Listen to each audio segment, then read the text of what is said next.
Hamilton arrives in the Netherlands at Zandvoort for the first race here since 1985. And there was some actually big news concerning the championship. For starters, Mercedes said that they were now looking to go on and win both the Drivers' and the Constructors' World Championship after winning the two previous races in the hands of Lewis Hamilton, with another win already this season for George Russell. Russell says that he needs to improve on his qualifying and on his race strategy in order to be able to challenge Verstappen and Hamilton for the championship after a 4th place finish in Canada. Aston Martin also looking for some big points again this weekend after they got 3rd and 5th, and so they are comfortably clear now of the rest of the midfield in the battle for 3rd place. In actual fact, it's more of a battle for 4th place now, with the likes of Williams in 4th down to McLaren, who currently occupy 7th place.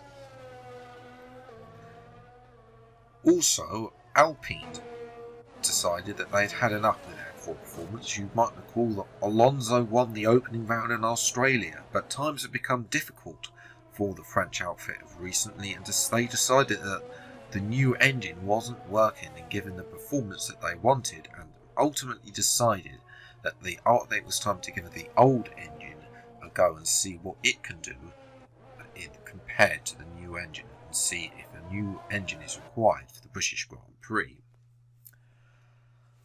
Lewis Hamilton, though, starts on pole once again, and Max Verstappen is the man who starts in P2.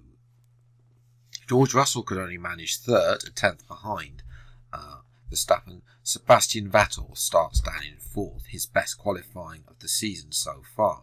Nico Hülkenberg starts in 5th place alongside Fernando Alonso, so Nico a measly 6th place, not what Alpine would be looking for. Charles Leclerc starts 7th alongside Lance Stroll. He starts down in 8th place, despite getting a podium at the previous race.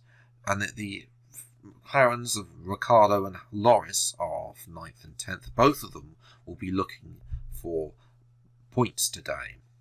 Outside the top 10, Peter Hampson starts 11th.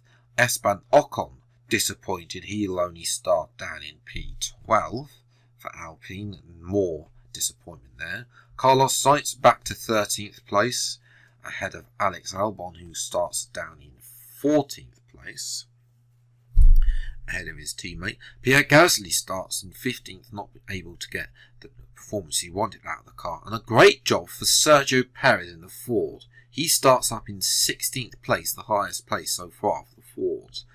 Mick Schumacher is 17th, and Yuki Tsunoda as well, managing a good job for the Fords. He starts down up in 18th place, although Danny Kvyat did have a 5-place penalty for a gearbox change, and he's joined on the back row by Callum Ilott, who was slowest of all. Now it's time for the race.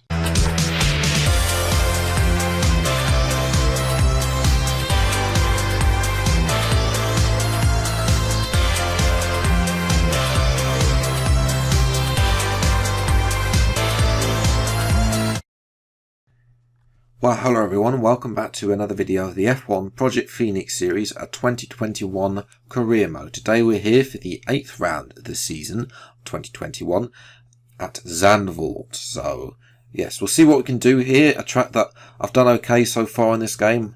Had a couple of yo-yo races where we've been able to do really well, but obviously traffic is an issue. Tyre temperatures are definitely going to be an issue here. It's just that type of track really that if you're on the soft tyres, they just really don't last at all, basically. I mean, it's not as bad as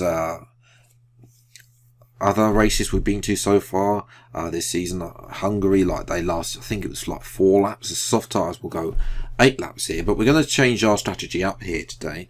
We're going to go for, I thought about doing potentially medium, soft, but then I remembered what happened in Canada when in the previous race, spoilers if you haven't seen that yet, where we had to limp home with 80% plus tyre wear. And I'm thinking, better be safe than sorry. We'll go for medium hard to soft. I thought about potentially starting on hards, but Then again, I wanted the better starting tyre really, compared to the soft compound runners, which is what everybody's doing. 5 lights then, and away we go for the Dutch Grand Prix, and it's a good start, better than Norris. We got ahead of the McLaren driver. They're going to try going down the inside. No, we've been forced off by the Alpine of Alonso there, who's going 3 wide with Leclerc, and I think that is Stroll. We're going to have try to look around the outside of Ricciardo, and as I think there's some contact there with Ocon, and he's lost part of his front wing. Surely now, and Ocon is going in the pits now. So he jumps to the end of lap 1. Our teammate now is getting involved. There's an AlphaTauri. The Fords are getting involved as well. They're all going through. It's all getting a bit chaotic like it was at Hungary. But Ocon has now gone in and they're able to sort of flesh it out. And hopefully Gasly will be able to move up the field because he needs to, because he's had a couple of poor qualifyings. As we look at Nico Hulkenberg, he's now moved ahead of George Russell on the start, up into 3rd place. A great start for the German driver. His teammates up ahead, but obviously Hulkenberg is on the alternative strategy. And as we move to lap 8, he's come into the pits and he's out of the race. And at exactly the same time as Hulkenberg's retirement, Stroll retired as well. Both of them mechanical failures, as you can see here. No smoke for Stroll. He just literally gives up basically, and if you look up ahead you can see that both Alonso and Ricciardo both took a weird line there. I don't know why you'd go closer to Stroll, but anyway, what we got to look for is traffic, and Callum Ilott is once again trying to help us out in that Alfa Romeo, but he's now come into the pits. Nobody really doing the alternative strategy like we are today, except the top 4. Which is actually a top 3 because top 2 rather, because Russell has come in. Vettel as well is the other person, along with Verstappen, Russell and Hamilton doing that, starting on mediums. Russell came in earlier though than the other 2, and went to for another set of mediums. Hards are on for us. 2.3 seconds stop. That's about right. McLaren of Norris has gone through, and looks like a couple of cars are now going through. So Norris, who was in that McLaren, he's had a worldie of a pit stop, and he's now up into P5 on his set of medium tyres. I don't know if we're going to have the advantage at the end, as Leclerc now is going slowly, and he's holding up Alonso, and this is going to work into our advantage, as Alonso now is only barging himself through at the end of the DRS straight. Can Leclerc hold it round the outside, which will get the inside into the banking? No, Alonso goes around the out. We've got to watch for Sainz as well in the other Ferrari, who's also closing in, as we're going to have surely that's an issue for Leclerc, and he's going to streak past with DRS. Can we get in front of Alonso? That's going to be the bit of the question. We have to take a little bit more break as we'd like, as he broke earlier into turn 1, but then can we get a look, have a look around our famous route around the outside the carousel? No, we can't, and we'll retain P8 as Sainz now is having a look at Leclerc, and Leclerc fends him off for now, but it's only a matter of time. I don't know why Leclerc hasn't let Sainz go, because he's clearly got some sort of issue. Jump to lap 22 now. Alonso's tyres are starting to go off, and we're having a look around the outside in turn 1. We'll not quite get the move done, so we can move up into turn 2, and we just literally only one person's going through there.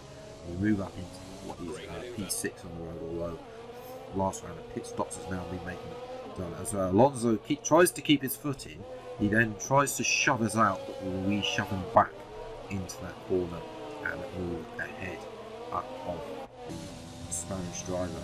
And we move to lap 28. It's time to move off these hards. The hards was probably a mistake in hindsight. Pace wasn't there. The light tyre life was not enough to do a 1-stop, unfortunately. So it is going to be a 2-stop. The softs are going on. Should have done mediums. Whether or not mediums would have lasted, again, weighing up in hindsight, we could have been risky. Alonso, though, is nowhere to be seen. He sort of dropped off the face of the earth, and actually had to fall behind Carlos Sainz in this race. But our tyres literally fell off the cliff. They only literally were good for 1 lap, set that 1 minute 12, and that was it. couldn't catch Ricciardo or Norris, and we're going to have to come and settle for P7 today. More points for us though, but not enough. Verstappen though got the win. He made the strategy work ahead of Hamilton and Russell, though first time those three being on the podium together. Vettel finished P4, starting on the mediums in the top 10 was definitely the way to go. Norris and Ricciardo get a good point score from McLaren. Carlos Sainz gets the last point, with Alonso falling way behind, as with Leclerc. He must have had an issue, those two, to be that far behind. And Gasly got lapped in the end. Could only come 11th. Not really good for him today. Needs to pick up on his qualifying. Schumacher came in 12th. They've had Albon and Ocon on a 3-stop in 14th. Perez only managing to improve to 15th place after his good qualifying. Tsunoda down in 18th. Kvyat not really doing that much either. Ilott, and then obviously Stroll and Hulkenberg were the only two cars that failed to finish. So Verstappen now has a 29-point gap at the top of the championship.